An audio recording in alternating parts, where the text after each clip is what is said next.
Assalomu alaykum hurmatli televizor ko'ruvchilar. Uyg'ur televiziyasining kundalik xabarlarini ko'rishinglarni qarshi olamiz.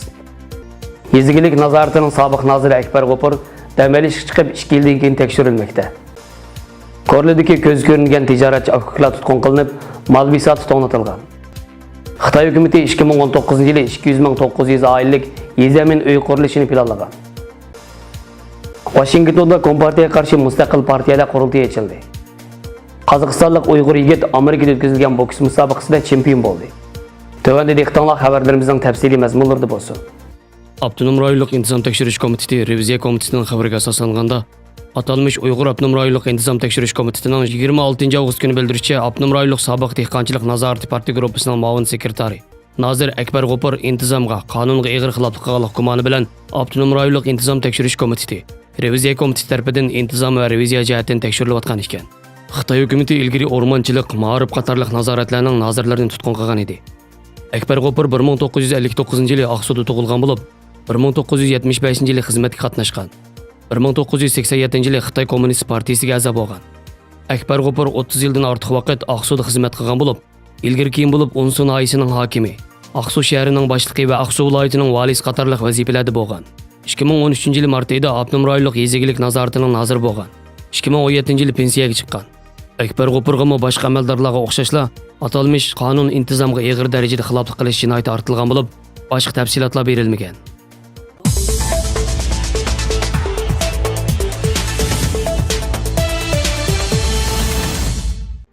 Xitoy hukumatining Sharq Turkistonda olib berayotgan har qatimliq bostirish harakatlarida Uyg'ur puldorlari va egilik tikliguvchilarning bostirish obyekti bo'lib kelayotganligi ma'lum. Bo'libmi Xitoy hukumati lagerlarni qurib, Uyg'ur va boshqa musulmon xalqlarni keng ko'lamda tutqun qilayotgan yaqin 2 yil mobaynida sababsiz tutqun qilinib lagerga olib ketilgan. Hatto maxfiy turda kesilgan puldor Uyg'urlar oz emas. Mana shu tutqun qilingan Uyg'ur tijoratchilar sandoniga yaqinda yana 2 Uyg'ur bayning ismi qo'shildi. Ular Xinjiang Ro'zi Hoji Soda cheklik shirkati, Korli Chilanbog' uy mulkchilik shirkatining akufka liderlari 43 yoshlik Ro'zi Hoji Hamdul bilan 37 yoshlik Mehmet Hamdullardir. Ular Korli shahrining Langariyasi tug'ilgan bo'lib, yaqinqi 10 yilda tez sur'atda ro'naq topgan va ko'z ko'ringan Uyg'ur korxonachilardan hisoblanadi ekan. Ularning birinchisi Ömerjon Hamdul navbatda Turkiyada o'qishni davom qilayotgan bo'lib, u 2016-yili ta'tilda yurtiga tuqqan yo'qlab qolgandan keyin Turkiyaga qaytib kelgan ekan. Shuningdek keyin yana 2017-yil oktyabrdan keyin uning akillari va oilasi bilan bo'lgan aloqasi uzilib qolgan ekan. Ammo u oilasidagilarni davomli surishti qilishni to'xtatmagan. U yaqinda akisining shirkatida xizmat qilgan bir Xitoydan akisi Ro'zi Hojining 25 yil kesilganligi haqida uchragan. Buning bilan u 2 aksi va oilasidagilarning ziyonkashlikka uchrash ahvolini dunyoga anglatish qaroriga kelgan. Xitoyning ma'lum shahridan Ömerjonga akillarining uchurini yetkazguvchi Xitoy uningga hozir Uyg'ur baylarning hammasi turmada. Qo'yib berilayotganlar sab ayollar, ammo erlar asosan kesilyotdi. Lagerdan chiqalig'ini yo'q. Hukumat ularning mol-mulklarini butunlay to'g'riltibdi degan.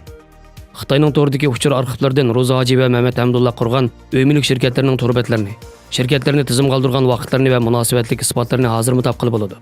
Bo'libmi ularning ko'p qavatli qilib Korlining Ko'nchi daryo bo'yiga zamonaviy shaklda soldirgan Chilanbog' saroyi Korli shahridagi mashhur qurilishlardan hisoblanadi ekan. Chilanbog' saroyi 2016-yilning oxirlari amdili bitib bozorga selinishiga Ro'zi Hoji Urumchida sababsiz tutqun qilinib, keyin Korliga yetkazib kelingan va lagerga qamalgan. Uningdan 2 oy keyinla inisi va sheriki Mehmet Hamdulma tutqun qilingan. Ömerjonning bildirishiga qaraganda Ro'zi Hojining Urumchida, Korlida, Aqsu va Xotandagi tarmoq shirkatlar bor bo'lib, akini ikkilisi asosan uy mulkchilik bilan shug'ullangan ekan. Ular tutqun qilinganda Xotanda zo'r mablag' bilan intayin cho'ng ko'lamlik bozor qurilishi va Bugurda yana bir oilaliklar rayoni qurilishi olib berayotgan ekan. Ömerjon Hamdul akisi Ro'zi Hoji va Mehmet Hamdullarning hech qachon jinoyat o'tkazib baxmaganligi, ularning sezgur va nihoyat ehtiyotchan kishilar ekanligini ta'kidladi. U Xitoy doiralarining Uyg'ur baylarga ziyonkashlik qilishda faqat bahona topolmaganda ularning saxovatli kishilardan qusur izlaydiganligini o'tirib qo'yib, doirlarning faqat akillarining mol-mulkini egallash maqsadida ularning maktablarga pul iyon qilganliklarini bahona qilib turib tutqan bo'lishi mumkinligini ilgari surdi.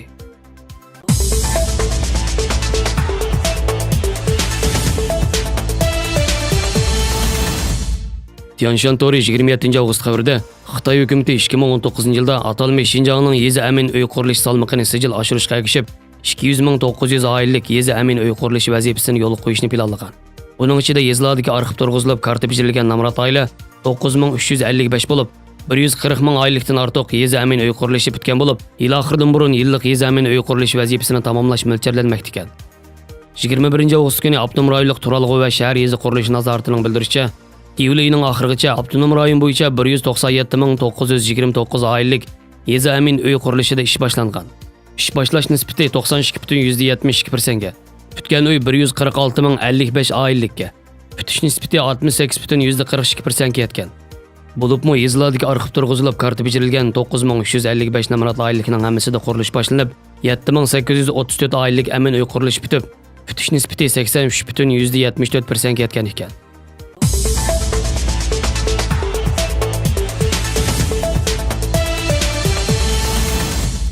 Amerika Uyg'ur birlashmasi va Shanxay Milliy partiyasi birlikda tashkillagan Kompartiyaga qarshi mustaqil partiyalar qurultiyi 23 avgust kuni Amerika Davlat Majlisiga qarashli Teriksin binosida o'tkazildi.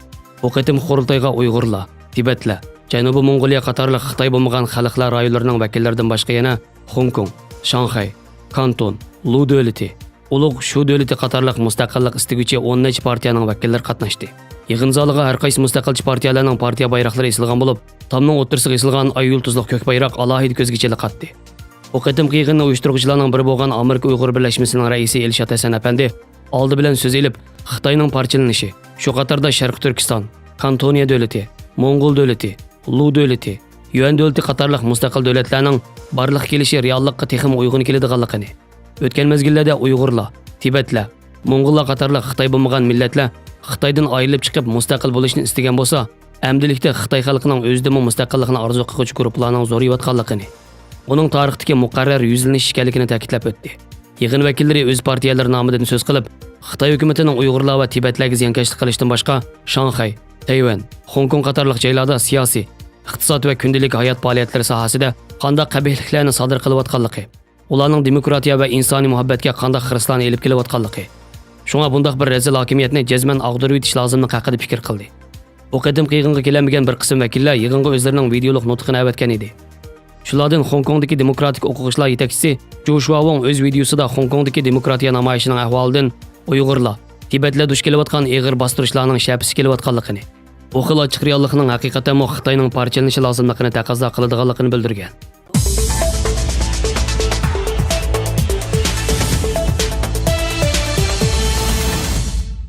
Qozog'istonlik Uyg'ur boks mahiri Hezim Ezbaqi 24 avgust kuni Amerikaning Oklahoma shtatida o'tkazilgan ig'ir darajaliklar boks musobaqasida raqibi Armod Samersini yengib chempion bo'lgan. O 24 yoshli Hezim Ezbaqining o'tgan yili dunyo kasbiy boks sahnasiga qadam qo'ygandan beri ikkinchi qatim raqibini yengishi.